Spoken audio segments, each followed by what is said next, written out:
Social మీడియాలో తన పట్ల అనుచిత పోస్టింగులు, తప్పుడు ప్రచారాలు చేస్తున్న వాలంటీర్లు మరియు వైసీపీ సోషల్ మీడియాకు చెందిన కొందరిపై ఎన్నికల కమిషన్కు ఫిర్యాదు చేస్తున్నట్లు టీడీఎల్ రాష్ట్ర మహిళా అధ్యక్షురాలు, మాజీ ఎమ్మెల్యే, టీడీపీ పాయకరావుపేట ఎమ్మెల్యే అభ్యర్థి వంగలపూడి అనిత చెప్పారు. శుక్రవారం తన నివాస గృహంలో ఆమె మీడియాతో మాట్లాడుతూ, తాను పాయకరావుపేటలో షాపింగ్ మాల్ ఆహ్వానం మేరకు ప్రారంభోత్సవానికి వెళ్తే తనపై సోషల్ మీడియాలో కొందరు దుష్ప్రచారం చేశారని చెప్పారు.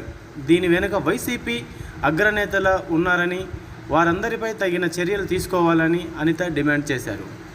నెంబర్ 1 స్థానం ఆంధ్రప్రదేశ్ అని చెప్పి ఏ రోజైనా ప్రతి ఒక్క ఆస్పెక్ట్లోని కూడా నెంబర్ 1 స్థానంలో టీడీపీ హయాంలో ఉంటే, ఈరోజు పరిస్థితి ఏంటంటే ఈజ్ ఆఫ్ డూయింగ్ బిజినెస్లో నెంబర్ 1 స్థానంలో టీడీపీ హయాంలో ఉంటే, ఈరోజు డ్రగ్స్ రవాణాలోని, అదేవిధంగా గంజాయి రవాణాలోని, ఆడపిల్లల అక్రమ రవాణాలోని, ఆడపిల్లల మీద అఘాయిత్యాల్లోని, మహిళల మీద జరుగుతున్న దాడుల్లోని ఈరోజు నెంబర్ 1 స్థానంలో జగన్మోహన్ రెడ్డి గవర్నమెంట్, ముఖ్యంగా ఆంధ్రప్రదేశ్ రాష్ట్రం ఉండడం చూస్తూ ఉంటే సిగ్గుపడాల్సిన పరిస్థితి.